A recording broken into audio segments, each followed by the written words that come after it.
Now that we've gotten a lot of the introductory material out of the way in the CCDA series, it's time to have the rubber meet the road, as they say. It's time to really get into some awesome network design concepts.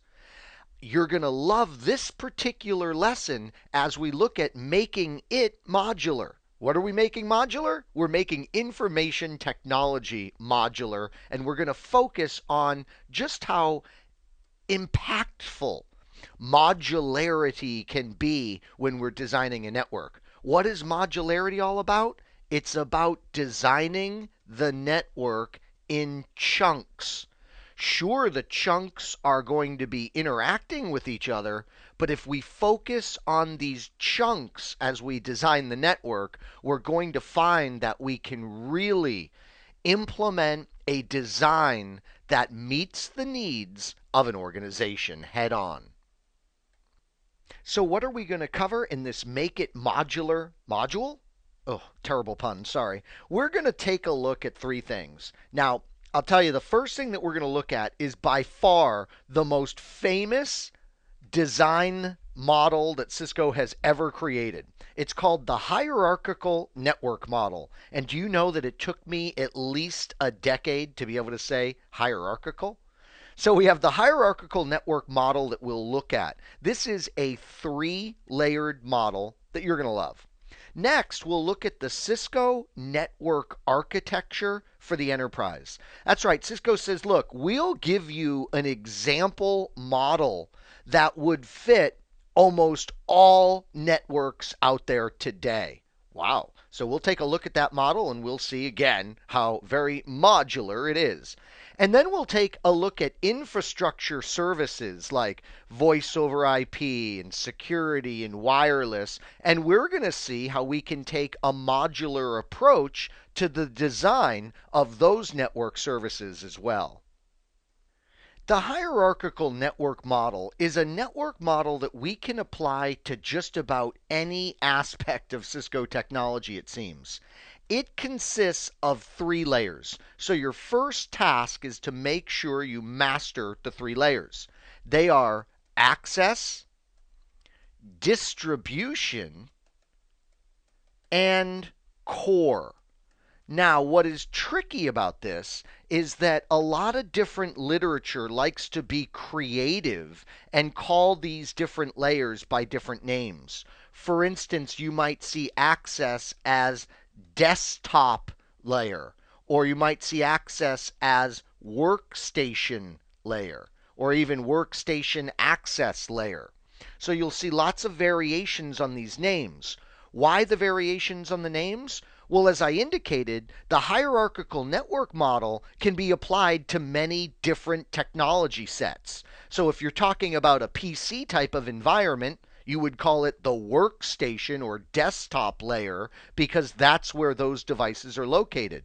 But if you're talking about the router hierarchy within an organization, well, then that wouldn't make much sense to call it the desktop layer because there are no desktops when you're applying this model to, let's say, how your routers are organized. The distribution layer will often be called the policy layer. And this is because this is where we're often doing security policies, for example. And then the core will often be called the backbone. So it really would behoove you to know the classic references. What are the classic references again? Access, distribution, and core. But it would also do you well to realize that these are going to be referenced by slightly different terms. Now, as we'll cover each layer, I'll give at least two examples because we said these three layers can be applied to a lot of different circumstances in information technology. So the first example I'll give of the access layer is a PC-based LAN type of environment, right?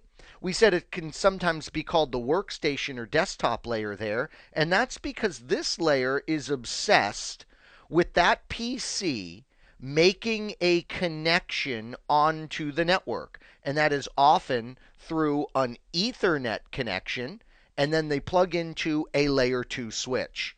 So in the example of the local area network within your organization, this is the stuff of the access layer. That Ethernet cable, that PC, that layer 2 switch that gets them on the network. If it's a big LAN, they may even connect to another layer 2 switch. And these are the things of that access layer. Now, what if we're talking about a router hierarchy within an organization? Well, we're talking about an initial router, let's call it R1, that is accepting information and then passing that up to a router maybe called the distribution router. You see? And this may be a small, lower cost router, and this is a larger, higher cost router at the distribution layer, a more sophisticated router. So we can say, all right, these initial lower cost routers are at the access layer of our router hierarchy. We're of course talking about a LAN in this case, and we might be talking about a WAN in this particular case. So the access layer, obsessed with that initial access into the network infrastructure. Now, what about the distribution layer or the policy based connectivity layer or some other fancy descriptive term? Well, let's go back to our PC at the access layer, connecting to a switch and then maybe connecting to another switch. And that's all at the access layer. And now they connect to some big fancy router. This is the demarcation point. This is the distribution layer. And notice this device is going to send their information somewhere else.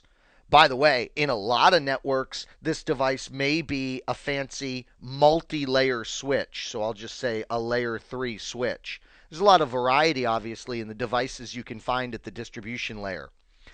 At the distribution layer, we have a lot of overhead.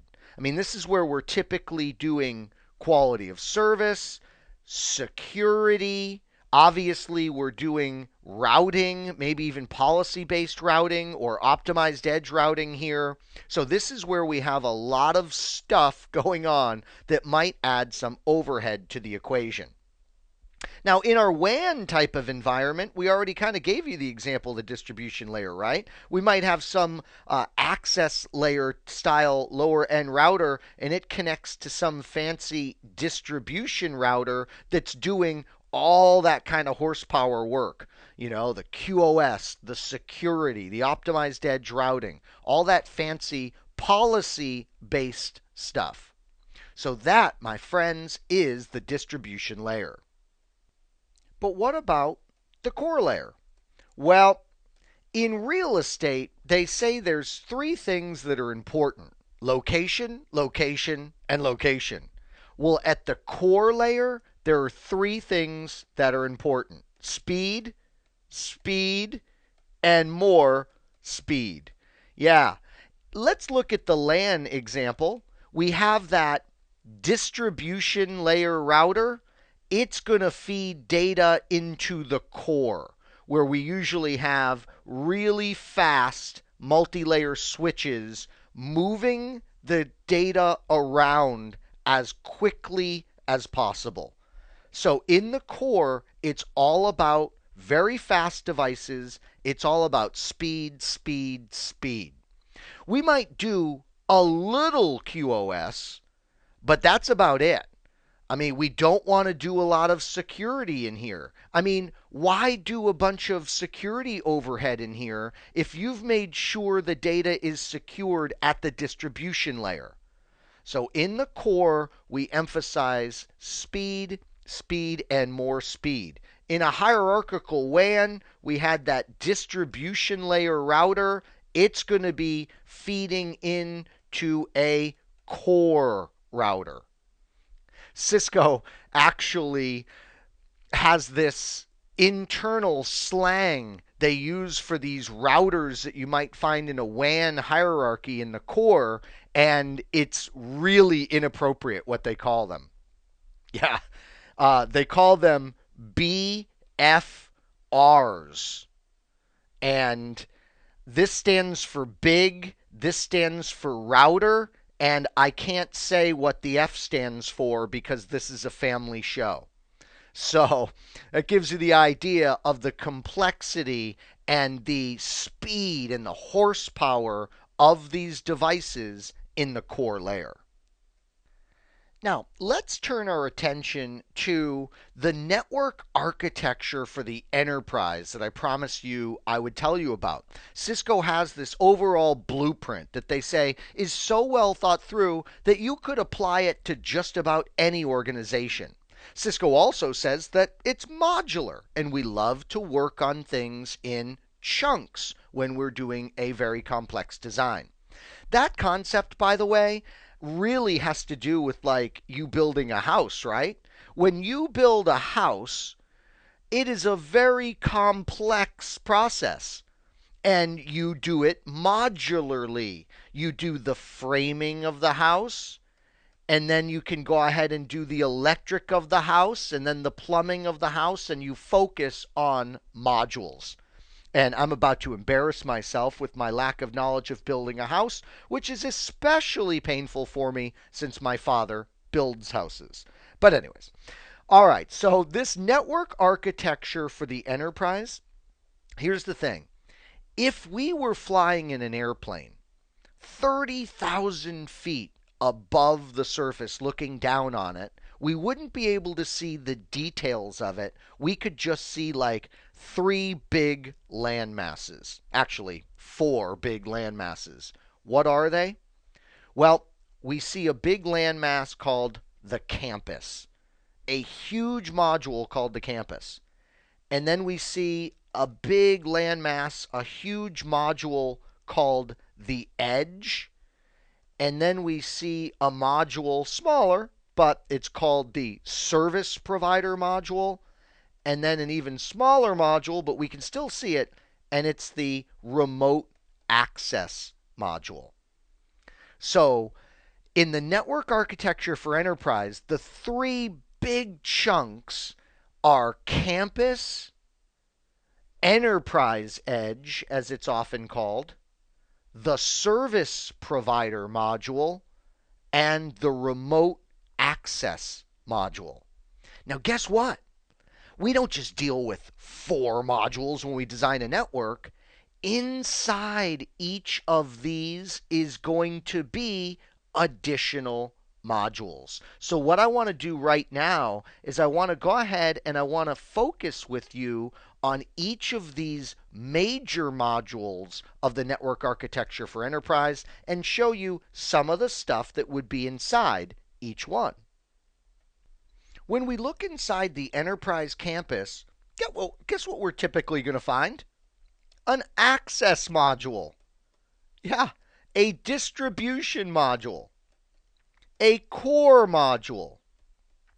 We may even have a data center module inside the enterprise campus. Wow. So notice we break it down into these modules. And by the way, for something complicated like a data center, you may have a different design document that breaks down that module. And guess what? It's often broken down into access, distribution, and core inside the data center module. So I think you're really starting to see just how modularity is going to assist us. And also, you apply the network hierarchical model to these things, and you realize, well, in here we have layer 2 switch concerns and their design. In here we have maybe layer 3 switches and their design. In the core, maybe it's those BFRs from Cisco or really big layer 3 switches. And then in the data center, you have these concerns. So doing it in a modular fashion is not only easier for you to pull off as a network designer, again, it's typically going to make the best design possible because you can really focus on layer 2 switch best practices, layer 3 switch best practices, and these really big router best practices. Now, what goes on in that enterprise edge landmass that we looked at down upon from the airplane? Well, we have the e-commerce for some organizations. We have the internet. I think most organizations need internet connectivity. We might have virtual private networking chunks in here. Our own private WAN might be in here. And now we start to really come upon another aspect of this. Cisco says, look, this is an overall modular design that you should consider for your organization, but you're not going to need all of it. I mean, there's going to be some organization out there, some mom and pop shop that says, we are never selling on the internet. We are never, ever going to sell on the internet. We are never, ever engaging in e commerce. I think that's silly, but they may say that. So we're going to pick and choose from the modules that Cisco suggests as we go about the design to once again meet the needs of the organization.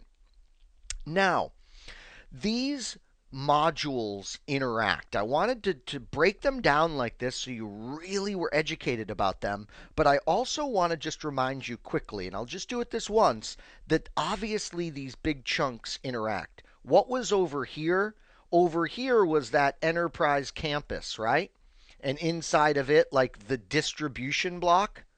Well, remember, the distribution block is going to have to interact with the internet block that's in the enterprise edge.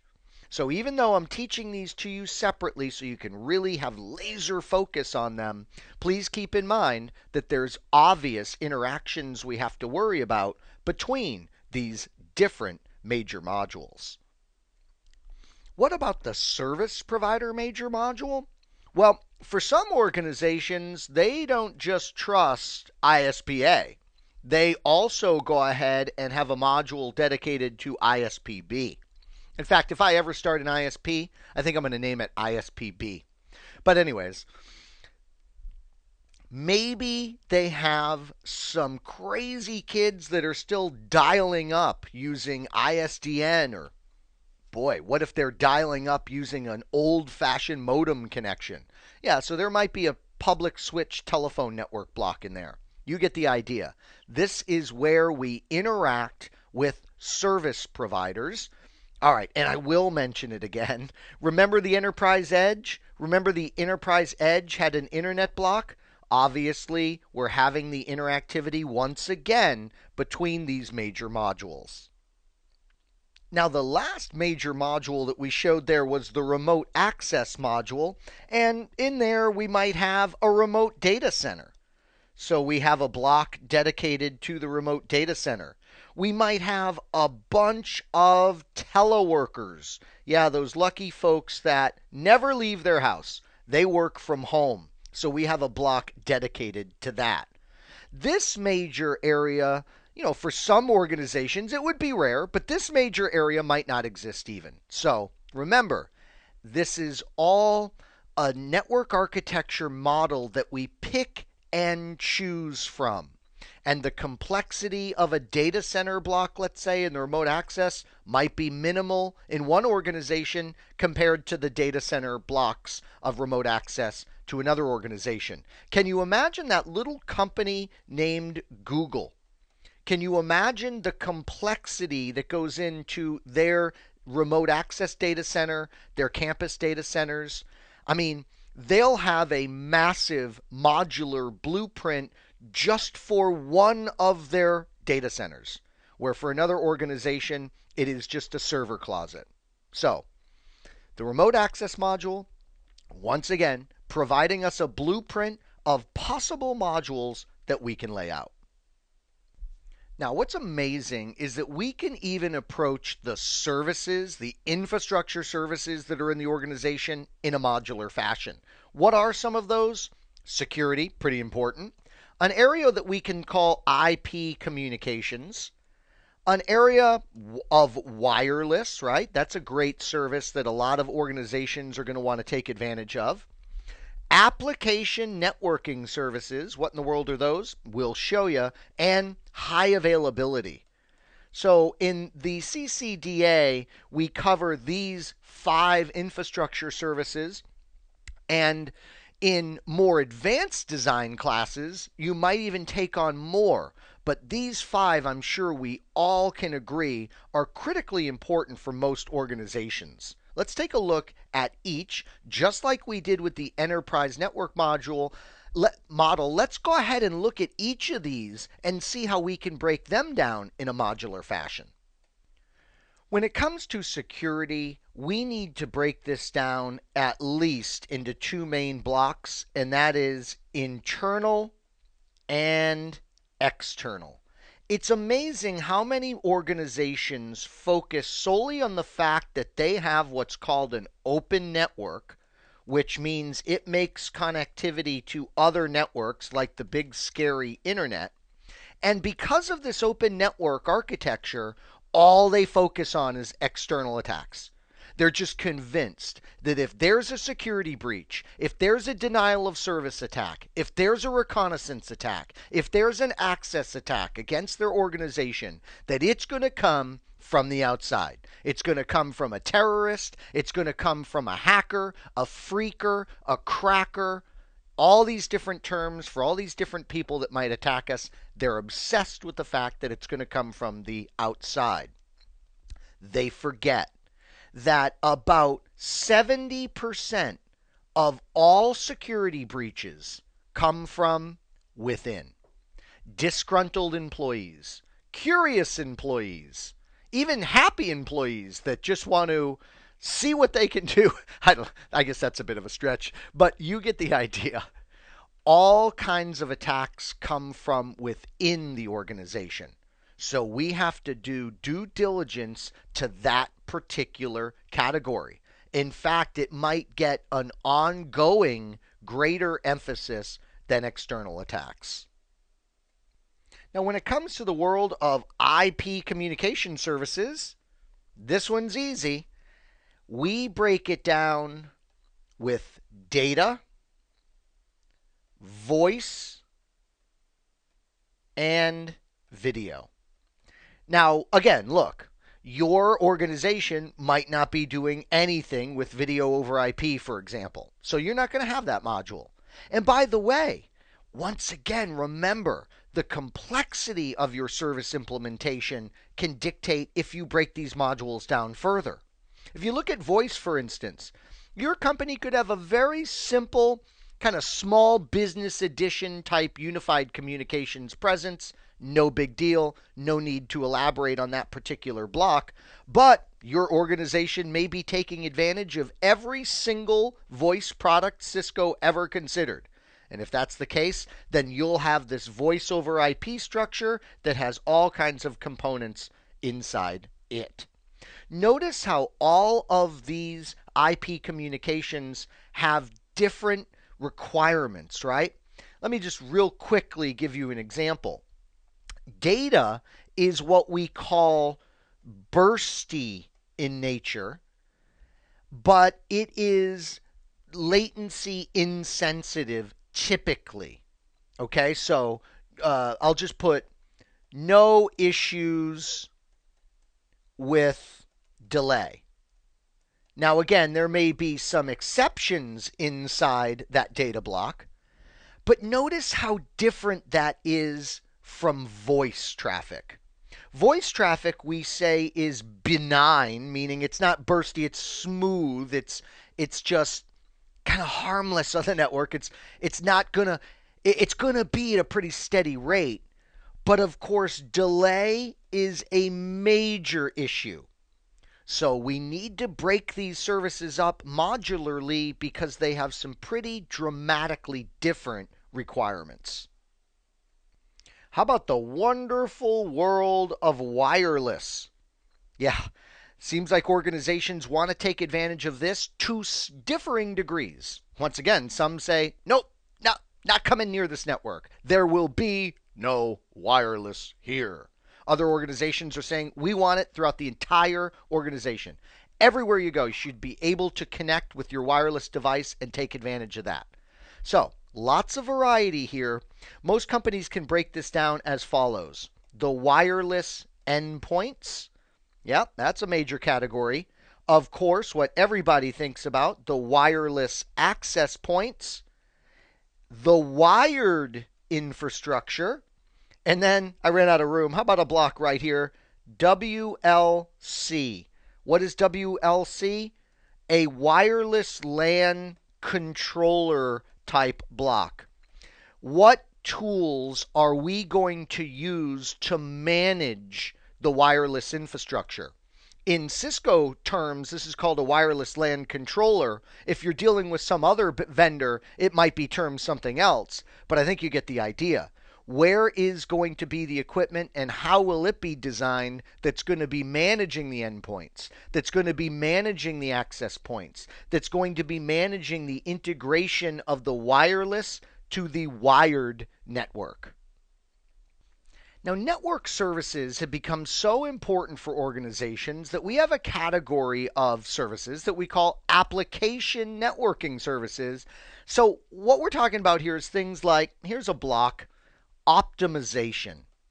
You know what might go in here? Cisco web caching services. Yeah, devices that are going to dramatically speed up web browsing, because we know web browsing is such a critical component of organizations, most organizations today. For some organizations, web browsing actually detracts from the value of the company. How about load balancing? Yeah. How about services that make sure we distribute the load equally between different file servers? Again, tied into optimization, of course. How about things like messaging services? Yeah, a lot of organizations are relying more heavily than ever on all kinds of messaging applications for employees to communicate. So, this is another category called application networking services, and there are many potential modules here. And then another important category: high availability. Yeah, we want to make sure we get that at least 5 nines. I say at least because, again, we're looking at 7 nines today, 8 nines, 9 nines. I mean, we are trying to just increase availability like never before because the network is more important than ever before and people come to expect it. I mean, YouTube is always up from Google. So how come our network can't always be up? I can always get to my silly kitten videos. How come our network doesn't provide the information I need when I need it? Common areas that we divide this up in are routing. Yeah, high availability in routing. If we can't go through one service provider to get there, let's go through another. Those kind of issues are combated with alternate paths through the network. We also like to talk about high availability with connections. Yeah, and this has to do with technologies like spanning tree protocol. We have switch 1 at the access layer. It connects to switch 2 and switch 3 at the distribution layer, let's say. We got to make sure there's redundancy in those connections so that if there is the loss of a connection, that we can still communicate. And we need things like spanning tree protocol to make sure that this redundancy doesn't cause a loop within our network infrastructure. And then obviously high availability has to do with the network itself. Now, when you talk about high availability in the network itself, I like to break this down personally into two categories I've always used: high availability redundancy inside each device, and then redundancy between devices. Okay, so we think about a big multi-layer switch from Cisco, and we have redundancy inside it because there's two power supplies, for example. And then we take care of redundancy between the devices because we have another one sitting right next to it. So you see how we can do that? There's redundancy for high availability inside devices, and then, of course, we have redundancy between devices as well. How much high availability that you can build into your network infrastructure is going to directly depend on two things: the expertise of your IT staff for doing high availability designs, and also, of course, budget. Can you afford two power supplies in your fancy multi-layer switch? Can you afford a second redundant multi-layer switch? These are obviously concerns when we're designing high availability services. So, in this important CBT nugget, we took a look at that remarkably popular hierarchical network model from Cisco. We remember the access layer, the distribution layer, and the core layer, and we remember how we can apply that to many different network design type models. We took a look at a specific network design model from Cisco called the Network Architecture for the Enterprise, and we even took a look at how we can modularize infrastructure services like security and voice over IP and wireless and high availability. I hope this has been informative for you, and I'd like to thank you for viewing.